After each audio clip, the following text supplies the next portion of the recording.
الحمد لله رب العالمين، والصلاة والسلام على سيد الأنبياء والمرسلين. أما بعد، فأعوذ بالله من الشيطان الرجيم. بسم الله الرحمن الرحيم.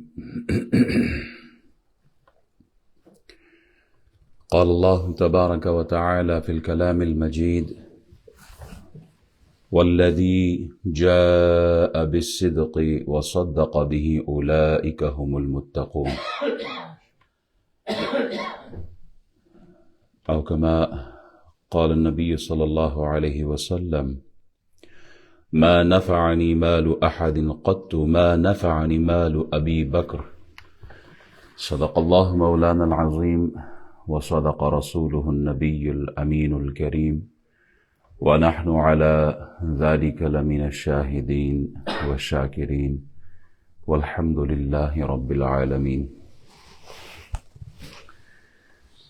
تمام خوبیاں، حمد، ثنا، تسبیح، تحلیل، تقدیس، تمجید، بزرگی، بڑائی، کبریائی اللہ جل جلالہ کے لیے ہے، جو ہم سب کا خالق، مالک، رازق ہے۔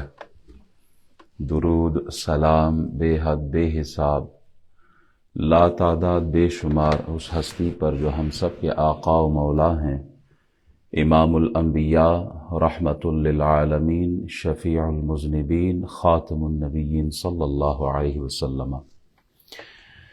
اللہ کریم ہمارا اول وقت میں آنا، بیٹھنا، سننا، سنانا اپنی بارگاہ میں قبول فرمائے۔ ہر جماعت کی کوئی نہ کوئی شناخت ہوتی ہے، کوئی نشانی ہوتی ہے، کوئی پہچان ہوتی ہے، کوئی نسبت ہوتی ہے جس سے اس جماعت کا تعارف ہوتا ہے۔ قرآن مجید فرقان حمید کے اندر کئی مقامات پر ذکر ہوتا ہے جہاں نسبت کر کے ان کی پہچان کرائی گئی۔ الم تر کیف فعل ربک باصحاب الفیل، اصحاب فیل ہاتھی والے، اصحاب کہف غار والے، اصحاب المیمنہ دائیں ہاتھ والے، اصحاب المشأمہ بائیں ہاتھ والے۔ اسی طرح ایک جماعت ہے جسے اصحاب رسول کہا جاتا ہے، رسول والے۔ اصحاب رسول، ان کی نسبت رسول اکرم، نور مجسم، شفیع معظم صلی اللہ علیہ وبارک وسلم کی طرف ہے۔ صحابی کیا ہے، کون ہے، صحابی کی ڈیفینیشن کیا ہے؟ تو صحابی کی ڈیفینیشن یہ ہے کہ کل من رآ رسول اللہ صلی اللہ علیہ وسلم وہو مسلم ومات علی الاسلام، جس نے، یعنی ہر وہ شخص جس نے ایمان کی حالت میں رسول اکرم، نور مجسم، شفیع معظم صلی اللہ علیہ وسلم کا دیدار کیا، ان کی زیارت کی، ان کا چہرہ دیکھا، ان کی صحبت میں رہا، اور اسی حالت ایمان میں وہ دنیا سے چلا جائے، وہ صحابی کہلاتا ہے۔ صحابی کون؟ جس نے ایمان کی حالت میں کلمہ پڑھا اور ایمان کی حالت میں، یعنی رسول اکرم صلی اللہ علیہ وسلم کا دیدار کیا، حضور کی صحبت میں رہا، اور پھر ایمان کی حالت میں وہ دنیا سے چلا جائے تو وہ شخص صحابی کہلاتا ہے۔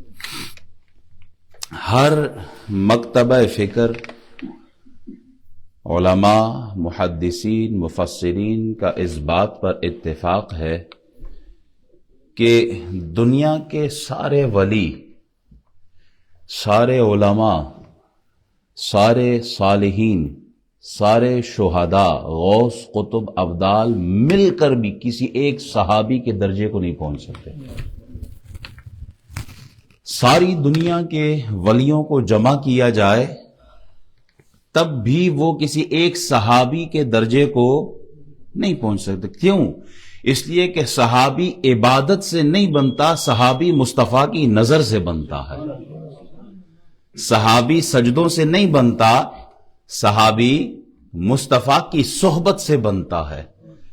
معلوم کیا ہوا؟ ایک شخص 100 سال سر سجدے میں رکھ کے اللہ کی عبادت کرے، وہ اس خاص مقام کو نہیں پا سکتا.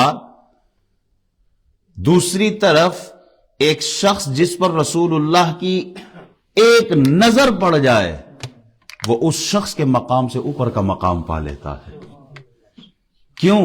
اس لیے کہ صحابی سجدوں سے نہیں بنتا، روزوں سے نہیں بنتا، زکوٰۃ سے نہیں بنتا، حج سے نہیں بنتا، ورنہ ہر ولی اس وقت صحابی کا درجے پر ہوتا ہے. امام اعظم صحابی ہوتے اگر کوئی سجدوں سے صحابی بنتا. جس طرف اٹھ گئی دم میں دم آ گیا، اس نگاہ عنایت پہ لاکھوں سلام. خود نتے جو راہ پر اوروں کے ہادی بن گئے، کیا نظر تھی جس نے مردوں کو مسیحا کر دیا. ایک عرب نے آدمی کا بول بالا کر دیا، خاک کے ذروں کو ہم دوشے سریا کر دیا. رسول اللہ کی نظر سے صحابی بنتے ہیں. جس طرف چشم محمد کے اشارے ہو گئے، جتنے ذرے سامنے آئے ستارے ہو گئے. حضور علیہ الصلوۃ والسلام کہ جتنے صحابی ہیں، اصحابی کالنجوم فبأیہم اقتدیتم اہتدیتم. صحابی تو ستاروں کی مانند ہے، جس کی پیروی کرو گے تم ہدایت پا جاؤ گے. تو صحابی ہونے کے لیے 2 چیزوں کا ہونا ضروری ہے. ایک کلمے کا اقرار، دوسرا مدینے والے کا دیدار. یہ 2 چیزیں ہیں، کلمے کا اقرار اور مدینے والے کا دیدار. شاہ عبد العزیز محدث دہلوی رحمۃ اللہ علیہ سے کسی نے سوال کیا، حضور حضرت عمر بن عبد العزیز افضل ہے، ان کا رتبہ بڑا ہے، یا حضرت امیر معاویہ رضی اللہ تعالی عنہ کا؟ دونوں بہت عظیم ہستیاں ہیں.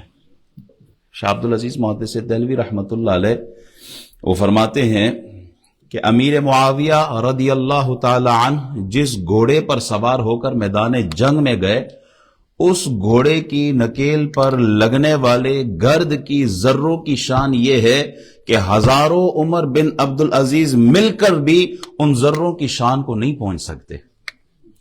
یعنی شرف صحابیت یہ وہ درجہ ہے کہ سلام ہے سارے غوث کتب ابدال کو، لیکن یہ سب مل بھی جائے تب بھی وہ کسی صحابی کے درجے کو نہیں پہنچ سکتے. مقام صحابیت ان کے بعد، صحابہ کرام کے دور کے بعد صبح قیامت تک اب یہ شرف کسی کو نہیں مل سکتا. کیوں؟ اس لیے کہ صحابی بنتا ہے نبی کی نظر سے، اور حضور کے بعد کوئی نیا نبی نہیں آنے والا. ہمارا عقیدہ کیا ہے کہ آپ علیہ الصلوۃ والسلام خاتم النبیین ہے. جب نیا نبی نہیں آنا تو کوئی صحابی نہیں آ سکتا. یہ وہ جماعت ہے جس کے لیے اللہ تعالیٰ فرماتا ہے اولئک هم المفلحون، اولئک هم الفائزون، اولئک هم المتقون، اولئک هم الراشدون، اولئک هم المہتدون، اولئک هم الصادقون. یہ وہ جماعت ہے جس کی تعریف اللہ سبحانہ وتعالی اپنے کلام میں کر رہا ہے.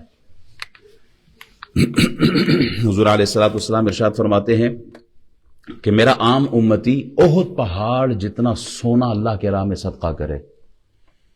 کتنا؟ احد پہاڑ کس نے دیکھا ہے؟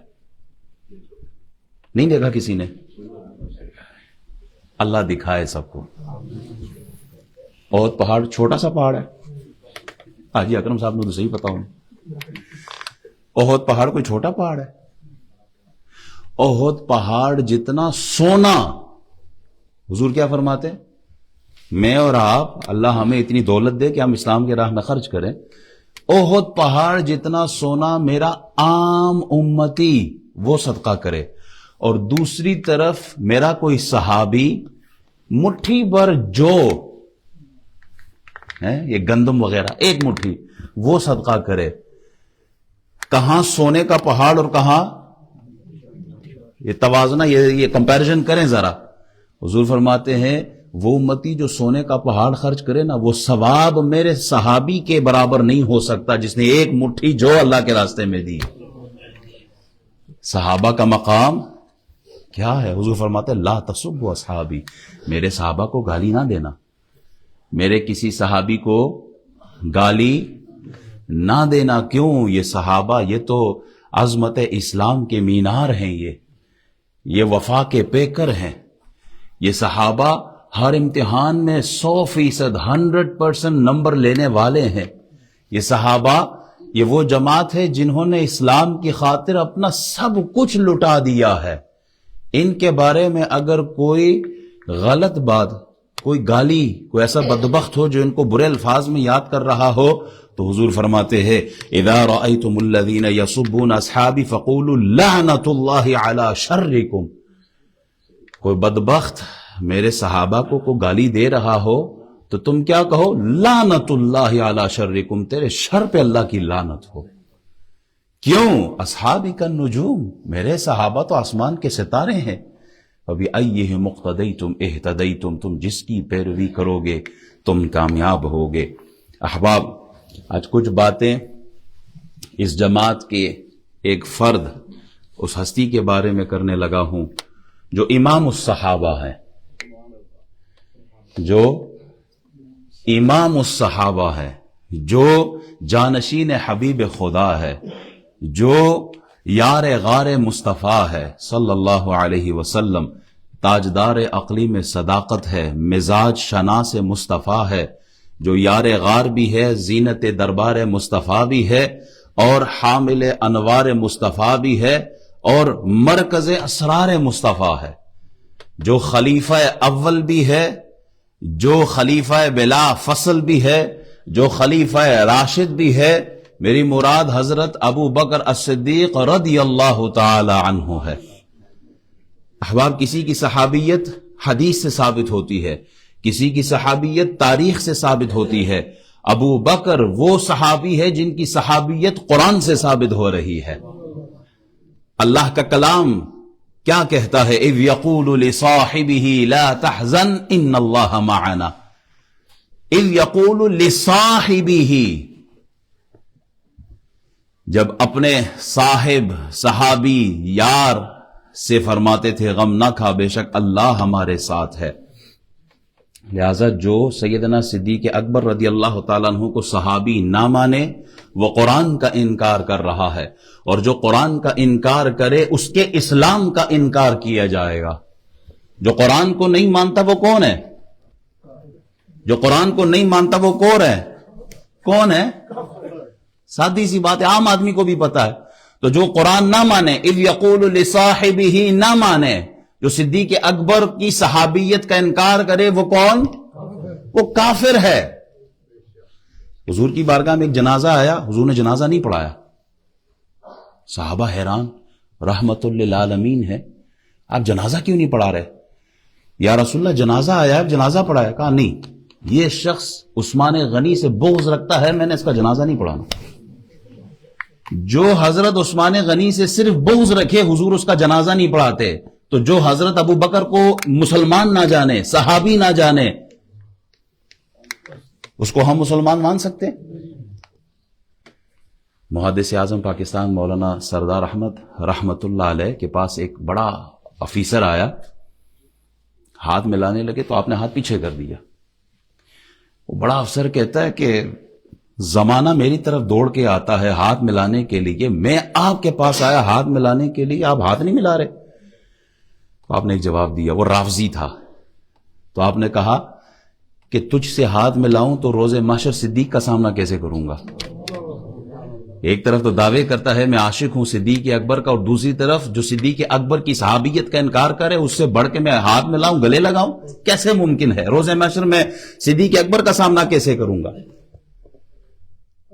ہم سارے صحابہ کی عزت کرتے ہیں، ہم اہل سنت و جماعت الحمدللہ، ہمارا عقیدہ کیا؟ سارے صحابہ، ابو بکر صدیق سے لے کر آخری صحابی تک ہم سب کی صحابیت کے قائل ہیں، سب کو جنتی سمجھتے ہیں۔ نبی اکرم صلی اللہ علیہ وسلم کے اس صحابی ابو بکر صدیق رضی اللہ تعالیٰ عنہ کی دوسری فضیلت دیکھیں کیا. دیکھیں کسی کی ایک پشت صحابی ہے، کسی کی 2 پشتے صحابی، کسی کی 3 پشتے صحابی. سیدنا صدیق اکبر رضی اللہ تعالی عنہ وہ عظیم ہستی ہے کہ آپ کی 4 پشتے صحابی ہیں. آپ کے والد بھی صحابی، آپ خود بھی صحابی، آپ کے بیٹے بھی صحابی، آپ کے پوتے بھی صحابی ہے. ایک خاندان میں کوئی حافظ ہو نا، یا کوئی ایک عالم ہو، یا کوئی ایک شہید ہو، تو پورے خاندان کی مغفرت کا سبب بن جاتا ہے. تو جس کے اپنے خاندان میں 4 پشتے صحابہ کی ہو، ان کی شان کا اندازہ کون لگا سکتا ہے؟ ان کی شان کا اندازہ کون لگا سکتا ہے؟ تو جیسے نبیوں میں رسول اللہ کی مثال نہیں ہے، ویسے امتیوں میں صدیق اکبر کی مثال کوئی نہیں ہے. ایک اور فضیلت نبی علیہ الصلوۃ والسلام نے ارشاد فرمایا، جس کسی نے مجھ پر احسان کیا میں نے اس کے احسان کا بدلہ دنیا میں دے دیا ہے، لیکن صدیق اکبر کے احسان کا بدلہ دنیا میں کما حق ہو ادا نہیں ہوا، اس کے احسان کا بدلہ قیامت میں ادا کیا جائے گا. ایک اور فضیلت، نبی علیہ الصلوۃ والسلام نے صحابہ کرام کو صدیق اکبر رضی اللہ تعالیٰ عنہ سے آگے چلنے سے منع فرمایا. ایک بدری صحابی ہیں. بدری صحابی کون ہے؟ بدر میں شرکت کرنے والا جو بھی صحابی ہے، اللہ نے اس کے سارے گناہوں کو معاف کر دیا ہے، ان کے سارے گناہ معاف ہو چکے ہیں. بدری صحابی صدیق اکبر سے آگے چل رہے تھے. حضور علیہ السلام نے دیکھا نا، تو آپ نے بلایا، روکا. حدیث ہے، مفہوم ہے حدیث کا کہ آپ نے بلایا اور روکا، کہا صدیق اکبر سے آگے نہیں چلو، صدیق سے پیچھے پیچھے چلو. یہ صدیق اکبر کا مقام ہے. نبی علیہ السلام نے ارشاد فرمایا، اللہ اکبر، نیکیوں کے 360 درجے ہیں. کتنے درجے؟ 360 درجے ہیں. ان میں سے ایک نیکی بھی کسی شخص میں پائی جائے تو وہ جنتی ہے. کتنی نیکیاں ہیں؟ اور جنت میں جانے کے لیے کتنی کافی ہے؟ ایک بھی ہو کسی کے اندر، وہ جنتی ہوگا. اچھا، صدیق اکبر عرض کرتے ہیں، یا رسول اللہ، وہ 360 نیکیاں ہیں، کوئی ایک میرے اندر ہے؟ 360 نیکیاں کوئی ایک ہے میرے اندر؟ حضور فرماتے ہیں، میں نے 360 درجوں کو دیکھا ہے، تیری نیکیوں کو دیکھا ہے، ساری کی ساری 360 کی 360 تیرے اندر موجود ہے. 360 کی 360 تیرے اندر موجود ہے. حضور فرماتے ہیں، جنت کے دروازے ہیں نا، جنت کے کتنے دروازے ہیں؟ اللہ تیرا شکر ہے. وضو کے کتنے فرائض ہیں؟ اللہ تیرا لاکھ لاکھ شکر ہے. میرے نمازی سارا کچھ جانتے ہیں. تو فرماتے ہیں، نمازی کو باب الصلاۃ سے جنت کی طرف بلایا جائے گا، روزے دار کو باب الریان سے بلایا جائے گا، وہ جنت میں جائے گا. مجاہد کو باب الجہاد سے بلایا جائے گا، صدقہ کرنے والوں کو دوسرے دروازے سے، اس طرح مختلف دروازوں سے بلایا جائے گا. صدیق اکبر نے کہا، یا رسول اللہ، کوئی ایسا بھی ہے جس کو 8 کے 8 دروازے پکار رہے ہیں؟ ادھر آؤ حضور. حضور فرماتے ہیں، ابو بکر، وہ تم ہی ہوگے جو 8 کے 8 دروازے جنت کے تمہیں پکار رہے ہوں گے. جنت کے 8 دروازوں سے تمہیں پکارا جائے گا. یہ شان ہے صدیق اکبر کی رضی اللہ تعالی عنہ. نبی علیہ السلام صحابہ کی جھرمٹ میں ہے. حضور پوچھتے ہیں، اے میرے صحابہ، من اصبح منکم اليوم صائما، آج کسی نے روزہ رکھا ہے؟ رمضان کا مہینہ تو نہیں تھا نا، نفل روزے تھے. صدیق اکبر کھڑے ہو گئے، یا رسول اللہ، نعم، میں نے رکھا ہے. اچھا، پھر پوچھتے ہیں حضور علیہ السلام، من کان اطعم اليوم مسکینا، کیا آج تم میں سے کسی نے مسکین کو کھانا کھلایا؟ صدیق اکبر پھر کھڑے ہو جاتے ہیں، یا رسول اللہ، میں نے کھلایا. پھر حضور پوچھتے ہیں، فمن عاد اليوم منکم مریضا، کسی نے کسی مریض کی کوئی عیادت کی ہے؟ صدیق اکبر پھر کھڑے ہو جاتے ہیں، یا رسول اللہ، میں نے مریض کی عیادت کی ہے. پھر حضور پوچھتے ہیں، من کان منکم یتبع الجنازۃ اليوم، کسی نے آج کسی مسلمان کا جنازہ پڑھا ہے؟ صدیق اکبر پھر کھڑے ہو جاتے ہیں، یا رسول اللہ، میں نے پڑھا ہے. حضور علیہ الصلوۃ والسلام ارشاد فرماتے ہیں، جن نیکیوں کا ذکر میں نے کیا ہے، جس شخص میں یہ اکٹھی ہو جائے وہ جنتی ہو جاتا ہے. وہ شخص جنتی ہے جس کے اندر یہ ساری خوبیاں آ جائے. امام فخر الدین رازی رحمت اللہ علیہ تفسیر کبیر پہلی جلد میں یہ لکھتے ہیں، فرماتے ہیں کہ ایک دن رسول اللہ صلی اللہ علیہ وسلم نے جناب صدیق اکبر کو انگوٹھی دی اور فرمایا جاؤ اس پر لا الہ الا اللہ لکھ کر آؤ۔ صدیق اکبر گئے، لا الہ الا اللہ محمد الرسول اللہ لکھوا لیا۔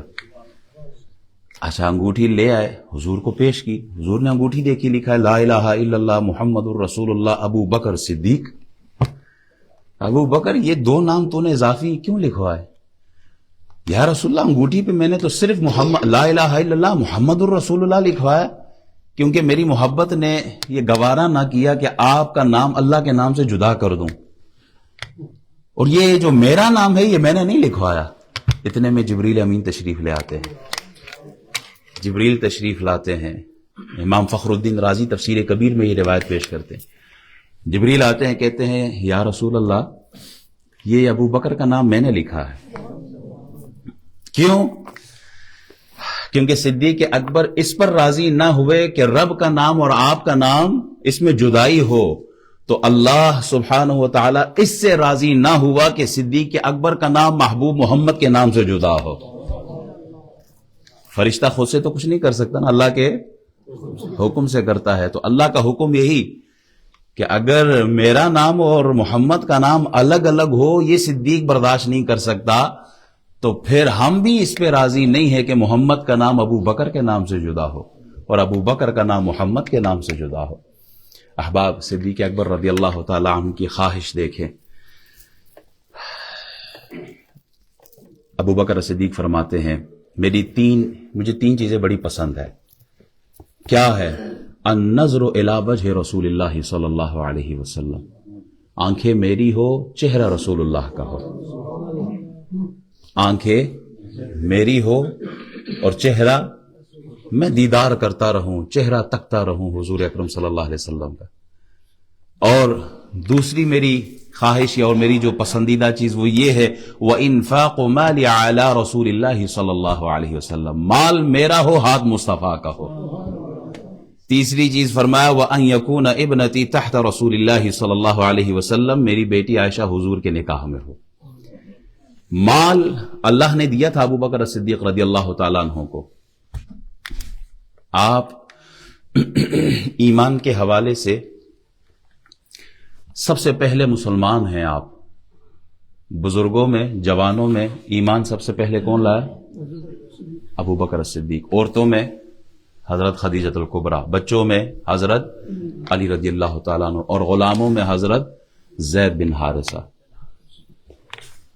ایمان کیسے لائے؟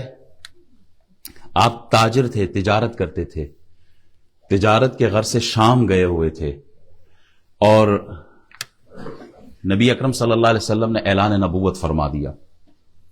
اچھا یہ شام گئے ہوئے تھے اور وہاں خواب دیکھا کہ چاند اور سورج اترتے ہیں اور ان کی گود میں آتے ہیں اور یہ چادر اوپر ڈال دیتے ہیں۔ خواب دیکھا، گئے راہب کے پاس، راہب سے پوچھا میں نے ایسا خواب دیکھا۔ راہب نے پوچھا کہاں سے آئے ہو، پیشہ کیا ہے، قوم کیا ہے، سارا کچھ بتانے کے بعد اس راہب نے کہا جلد ایک نبی نبوت کا دعویٰ کرے گا اور تم اس کے خلیفہ بنو گے، تم ایمان لاؤ گے اور ان کے وصال کے بعد خلیفہ بنو گے۔ اچھا یہ جب مڑ کے واپس آئے مکہ شریف تو نبی اکرم صلی اللہ علیہ وسلم نے ان کے چہرے کی طرف دیکھا، حضور مسکرائے اور فرمایا دعوت ایمان دی، دعوت اسلام دی۔ تو حضرت ابو بکر صدیق پوچھتے ہیں تو دلیل بھی ہے، کل مجھ سے کوئی پوچھے گا اتنے بڑے تاجر تھے، عقل رکھتے تھے، ایک آدمی نے اعلان کر دیا اور تم نے بغیر سوچے سمجھے ایمان لے آئے، تو یا رسول اللہ کوئی دلیل؟ تو حضور نے فرمایا او جو تو نے خواب دیکھا تھا نا شام میں، تو نے یہ خواب دیکھا اور پھر راہب کے پاس گیا اور راہب نے تجھے اس کی کیا تعبیر دی ہے؟ فرماتے ہیں یا رسول اللہ کلمہ پڑھاؤ۔ اس طرح آپ نے اسلام قبول کیا ہے، آپ نے اپنا سب کچھ اللہ اور اس کے رسول کے نام پر قربان کیا۔ حضرت عائشہ فرماتی ہیں اسلام قبول کرنے کے ٹائم، اسلام قبول کرتے وقت آپ کے پاس 40,000 دینار تھے۔ کتنے؟ 40,000 دینار، جو سونے کے سکے ہوتے ہیں۔ اور ایک روایت میں پڑھ رہا تھا، اسی کتاب میں ہے غالباً، کہ خلافت کے دوران ہی 6,000 درہم یا دینار آپ کے اوپر قرضہ آیا ہے یعنی جو کچھ آپ کے پاس تھا سب آپ نے اسلام کے لیے قربان کیا ہے۔ مدینہ منورہ جب تشریف لائے نبی علیہ الصلوۃ والسلام، مسجد نبوی، مسجد کی جگہ خریدنی تھی، 2 یتیم بچے تھے سال و سہیل، وہ پلاٹ جو تھا، وہ زمین جو تھی ان بچوں کے نام تھی۔ حضور علیہ الصلوۃ والسلام نے وہ جگہ ان سے خریدی، مال کس کا گیا؟ وہ زمین کس نے خریدی؟ ابو بکر صدیق رضی اللہ تعالیٰ عنہ۔ مصطفیٰ کی نظر دیکھیں، صبح قیامت تک جو بھی مسجد نبوی میں عبادت کرے گا، جہاں عبادت کرنے والے کو ثواب ہے، اسی طرح حضرت ابو بکر صدیق کو بھی ثواب ملے گا۔ یہ جو ہم مسجدوں میں چندہ دیتے ہیں، مسجد خریدتے وقت اپنا مال پیش کرتے ہیں، یہ کبھی بھی ضائع نہیں جائے گا۔ کیوں؟ جو اللہ کی راہ میں اور بالخصوص مسجد کی تعمیر میں حصہ لیتا ہے، وہ خود تو دنیا سے چلا جائے گا، 100 سال کے بعد، 200 سال کے بعد وہ زمین جس کو خریدنے میں اس نے مال پیش کیا، جب تک وہاں وضو ہوتا رہے گا، جب تک وہاں سجدے ہوتے رہیں گے، جب تک وہاں قرآن کی تعلیم ہوگی، جب تک وہاں نبی کا فرمان پڑھایا جائے گا، جب تک وہاں اسلام کا نام لیا جائے گا، وہ خود تو قبر میں ہے، اللہ تعالیٰ اس مال کے بدلے ان سجدوں کا ثواب بھی اس قبر والے کو عطا فرمائے گا۔ تو ابو بکر کا مال رضی اللہ تعالی عنہ، مسجد نبوی جیسی عظیم مسجد خریدنے میں ابو بکر رضی اللہ تعالیٰ عنہ نے مال پیش کیا۔ اللہ تعالیٰ صبح محشر تک ان کو اس کا ثواب دیتا رہے گا۔ اسی طرح جس ساتھی نے یہ مدینہ مسجد خریدی ہے، جس نے اس مسجد کے لینے میں حصہ لیا تھا، مال پیش کیا تھا، چاہے وہ زندہ ہو یا قبر میں ہو، جب تک یہاں سجدہ کرنے والے سجدہ کریں گے، اللہ اسے بھی ثواب عطا فرماتا رہے گا۔ یہ نور مسجد ہم لے رہے ہیں، جس نے اس میں مال دیا ہے، اللہ تعالیٰ اس کو اس کا اجر عطا فرمائے گا۔ جس نے جتنی باغ دوڑ کی ہے، پسینہ بہایا ہے، زبان کے ذریعے دوسروں کو بتایا ہے، مال دے کے اس کی خدمت کی ہے، اللہ کسی کا اجر ضائع نہیں کرتا۔ ابو بکر رضی اللہ تعالیٰ عنہ نے مال پیش کیا غلاموں کو خریدنے میں۔ حضرت بلال جب انہوں نے اسلام قبول کیا، اللہ اکبر،